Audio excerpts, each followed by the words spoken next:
right, 3 all-new episodes of the Fox hit show Empire have aired since it came back from winter break. And that also means that we have had 3 great weeks of music to listen to. And not only does the cast have to act, they have to dance, but they also have to record their own music. Talk about talented people. It may be hard work, but as you are about to see, it is also tons of fun. Let's go inside the music studio for the making of one of last week's songs. You want to hold your... All I'm trying to say is that... Little shorty. Shine on Me is somewhat of a cross between 1970s funk soul mixed with like just a really, really funky, inspiring track. The music is moving, the beat is bumping. Oh, Father, Father, can't you hear? Can you hear your children crying? Can you see their tears? Love Jesse. Jesse's he's an amazing guy, amazing man. He reminds me of Michael Jackson. And us working together, I promise you, I think that outside of me and Terrence, me and Jesse have the best chemistry. This bar sit with the Lord, he know my story, I'ma tell it all and live large before I'm 40, Frank gathers. This your daughter, everybody know it. Breezy brings a different energy though. That fire that I feel like only a female MC can really, really bring. But there's a certain vulnerability that is to Breezy's voice that you can hear and you can feel. I'ma take this and sit back and watch the chip stack, you dig that? We started from the bottom. You gotta know the sun is always shining. The sun will always shine, sun will always shine, sun will always shine. Oh, man. The song it's cool because it's emotional and it's fun.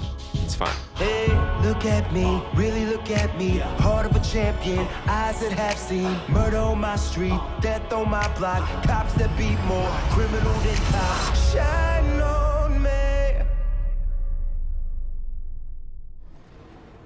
Ooh, Empire always leaving you wanting more, and of course with their great music. And joining me now, of course, is our resident movie critic to talk some Empire and also some other TV shows, Tony Gonzalez. Great to have you back. Good morning, how are you? Do they not always leave you wanting more on that show? They've really done a great job with that. Yeah, and are you like me? Do you download the music like right away as soon as you hear it? You're like, You yes! have to, yeah, because you got the song stuck in your head no matter what. You might as well own it. I know, right? This morning, actually, Steph, thanks for having me. No, we love having you here. Thanks. We're actually going to talk some TV. But not any TV. TV with some drama. Drama. Who doesn't love drama when it comes to TV? Right? And every episode so far of Empire has kind of raised the Empire drama bar by about 10. Right. Like every episode.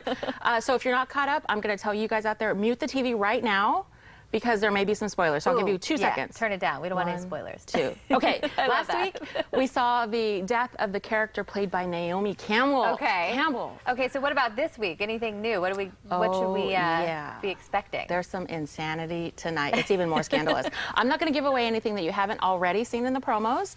This is what I will say. The news is finally out. It's out.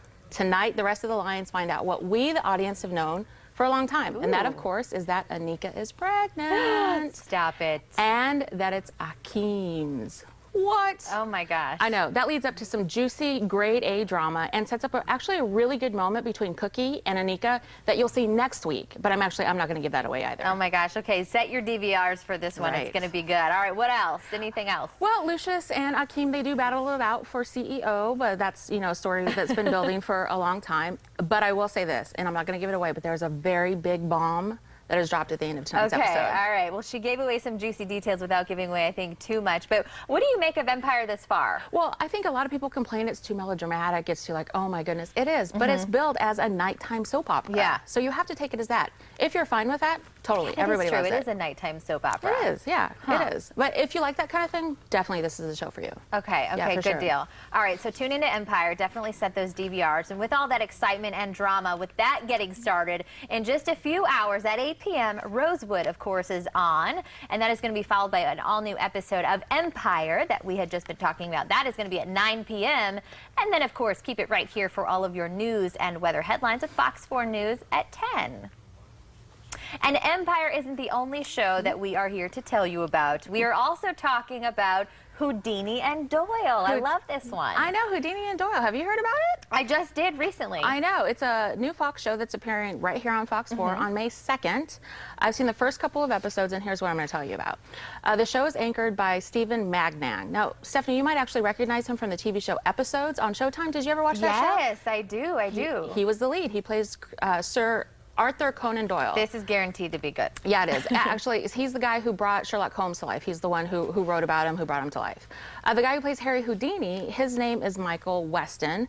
Now, he's kind of a character actor, a little lesser known, but he was on shows like Elementary, Scrubs, and House. Okay, so I was going to ask about House because I heard that. So yeah.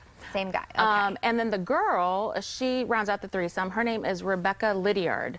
She's Constable Stratton, and let's just say she does add some flair to the group. Ooh. Yeah, for sure. All right, so what really is the story behind the show if anybody hasn't heard of it? Yeah, okay. Well, here it is. It takes place in the turn of the 20th century, which is like actually, to be exact, is 1901.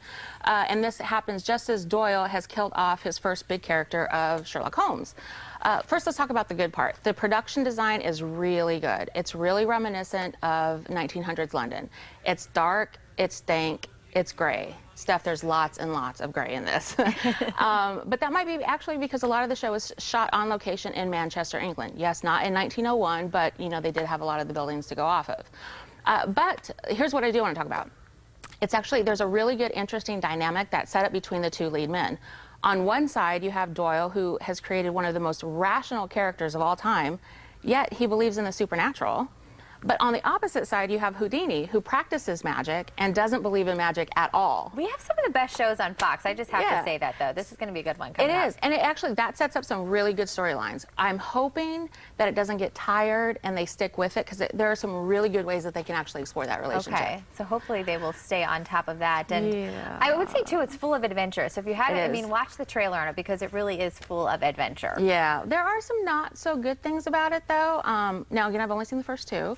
But it's a lot like the other crime shows that you've seen, you know, Elementary, Sherlock Holmes. But there's a reason people love those shows. I mean, they love shows like that. So if you're a fan of shows like that, Elementary and Sherlock, you're going to like this one. Okay, well, hopefully they offer a little something different then. Okay, well, certainly some good food for thought, I would say, right? Yeah, always for sure, some good for sure. stuff. Yeah. And like I said, so many good shows coming out on Fox. We're not going to have any show holes to fill, as we always like to talk about. And I know that you're excited about is Wayward Pines. Yes, that's coming back season 2. Super excited. Yes, season 2. That means it's been pretty popular then, right? End of May. All right. Well, certainly some food for thought, and we're going to Houdini out of here. So we'll see you back in a couple of weeks to talk some more movies. Thanks. All right. So what will you guys be watching tonight? We want to know. We love hearing from you guys. Find us on social media. Connect with us through Facebook, Twitter, and Instagram. You can't hide from us. We're everywhere. Spring is in the air. Up next, how you can embrace the season by adding a little spring to your step with some cool products. And then later, not only do we say yes to spring, we say yes to the dress. We're talking prom dress. TLC's silver-haired Southern gentleman, Monty Durham, shows us how he's helping students get the prom of their dreams.